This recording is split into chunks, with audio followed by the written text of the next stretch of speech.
Morning, this is Kamera again. We're on day 79, Judges 6 and 7. We're in the book where the children of Israel are being led by judges. Judges are the ones who the children of Israel would seek for guidance. God speaks through the judges.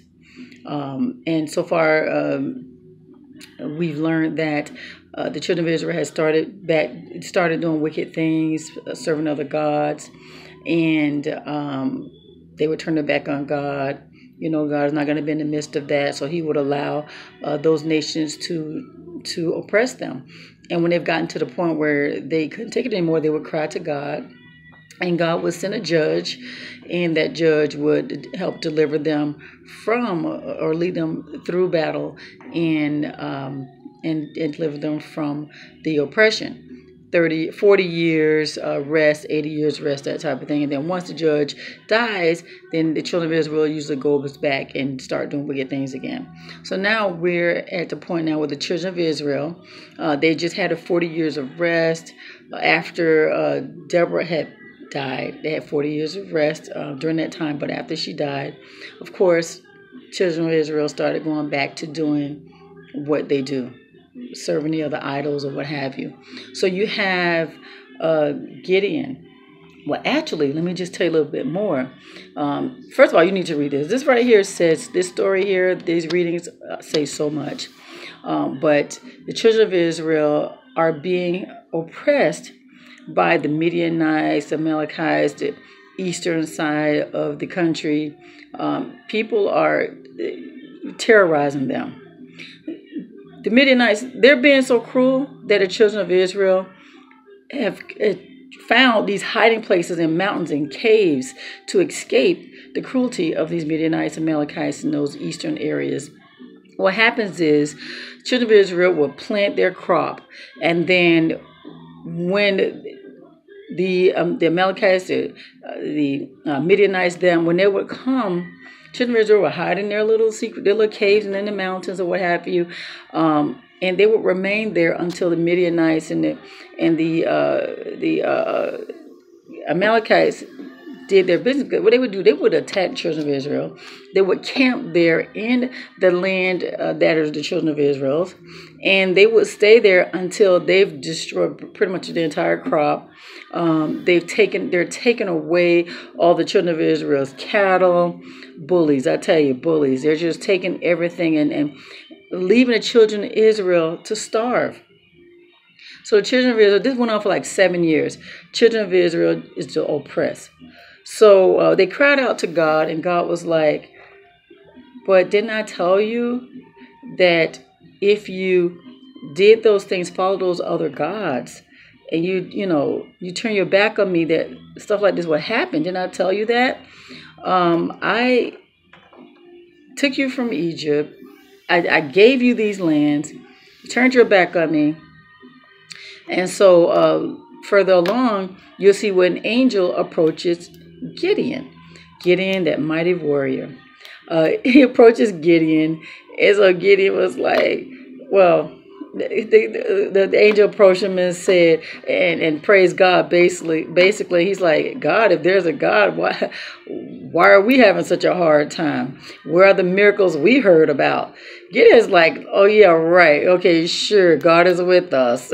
Okay, and so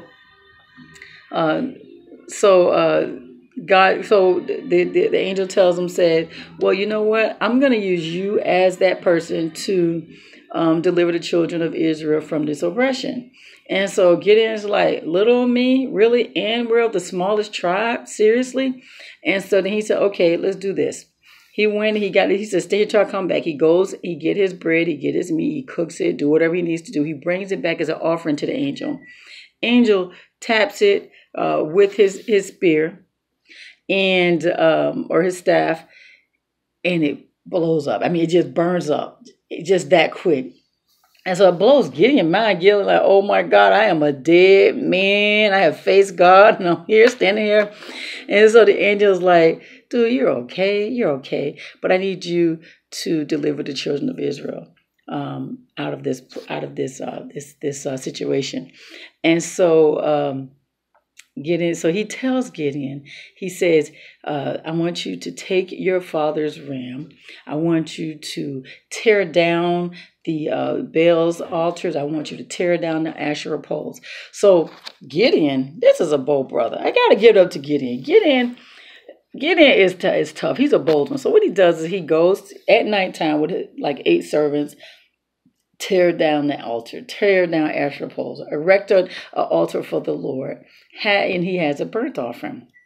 So the next morning, the people in the community are like, okay, who destroyed the altar of Baal? Who destroyed the Asherah poles? They see some of the remnants of the bull or the ram that was on this new altar. This person's gonna die. I can't believe they do this. So Gideon's father speaks up. He's like, are you serious? Are we going to really persecute this person because of Baal? Let Baal handle his own business. Why are you trying to fight for Baal? Are you seriously? And so his father spoke up for him. I mean, they knew better. They really do. Now, Gideon is a son. So these are the other people in the community who's complaining. So they knew about God. They all knew about God. They know he wasn't wrong for doing that. And then his father backed him up, which is an awesome thing, wonderful thing. And so, yeah. All right, fast forward. Alliance is built amongst the Midianites, the Amalekites, and a few of the other surrounding areas. And so, of course, God wants Gideon to lead the children of Israel into battle and handle his business. And so, Gideon, he says, well, Lord, if you're saying that we're going to have victory over this, I would like a sign. So he gets this fleece, this fleece cloth, and he places it, I guess, on the ground. And he says, Lord, if we are definitely going to win this battle, and you're going to be with us as you say, this fleece, I'm going to leave it on the ground. When the dew falls, I want the dew to just fall on this fleece, nowhere else, just on this fleece. So he does that. He wakes up the next morning, picks up that fleece, wrings it out like a bowl full of water, just squeezes out of that cloth. So then he said, okay, Lord, one more test, just to confirm that it's you talking and not little old me. He says, I'm going to use another fleece test. And I want it to be dew all around the fleece, but let the fleece remain dry. And so he go ahead and do that, and he allows the fleece to remain dry and the surrounding areas around the fleece wet with dew. So that pretty much confirmed that the Lord did tell him to do what he's doing and that they were going to be victorious. So he goes out, he called these other, he calls his clansmen, he calls his brothers, like the other tribes of Israel, like Naphtali. There's a few of them. I think there's like 5 of them he called. Manasseh, rest of Manasseh, Asher. He calls a few of them. It's like 5 of them he called. Told them what they were going to do. All right. Get this. They all come, right? So God's like, there's just too many of you guys. If you guys went up against the children of Israel, if you go against this army, you are going against this army. But if I allow this amount of people to fight in this battle, you guys are definitely going to win. But you're going to think you did it of your own strength. Can't have that. So what I need you to do is we're going to get rid of a few. Let's get rid of the ones who are really afraid, the ones who are timid. Tell them they can leave. 22,000 of these warriors leave. So God said, okay, let's do another test. One more test, because there's still too many. If you win this battle, pride goes up there. You don't even realize that you're not even give me the credit that you won this battle. So he says, let's do one more test. Let's go and let's drink from this spring, this lake. So they go and they drink. And he says, okay, there were some who drank, scooping the water up to their mouth. There were some who bent over and they laughed like a dog. So God told Gideon, those who want separate the two. types of people. And then the ones who drew the water up to their mouth, those are the ones you're going to keep. 300. How many actually bent over and drink that water in that brook or whatever it was? 10,000. So basically, if you're 22 plus 10,000, you're sending back 32,000 men, and we're only going to fight with this 300. 300 versus 32,000. Whoa, right? And so he said, yep. And so he's like, well, you get in if you still, pretty much afraid, you need some type of encouragement. What I want for you to do is to take your servant, Purah, and I want you to go down to the enemy's camp. Just go there discreetly. He went there, and as he got to a position in the camp, he overheard the enemy, a couple of his enemies, having a discussion. And the discussion was basically, one of them had a dream that, this fireball is going to come down and just crush their tents. And so the other guy interpreted and said, oh, that's just Gideon. Gideon's going to kill us. Can you believe that? From the mouth of the enemy, he's basically confirmed that he's going to win that battle. Isn't that awesome? I mean, they just started talking as soon as he got in position, him and his servant. And then he had someone else with him to listen to that same message from those enemies. I mean, God is so awesome. Wonderful, wonderful. 300.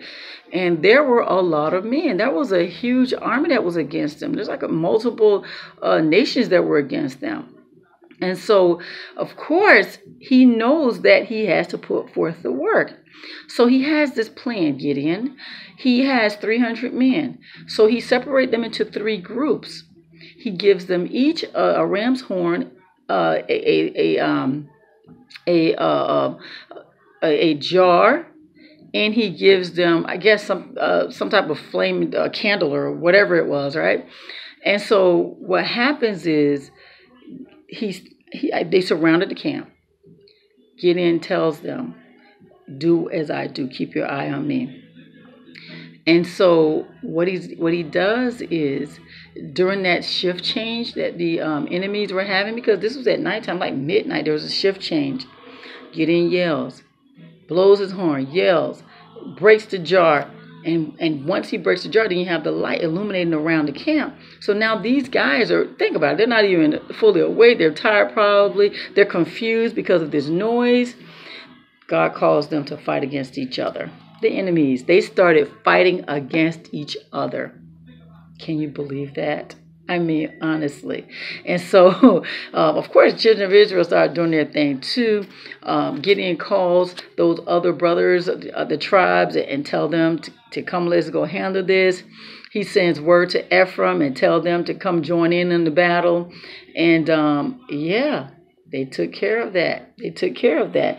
So I love the fact that Gideon, he was doubtful and he questioned God about that. He questioned the angel, and he wasn't afraid to ask what he wanted to confirm that it was God. I love the fact that God had no problem with proving himself to Gideon. Gideon allowed himself to trust God just by asking him, and God did that. And I love the fact that God didn't need 32,300 men. He won this battle with just the 300.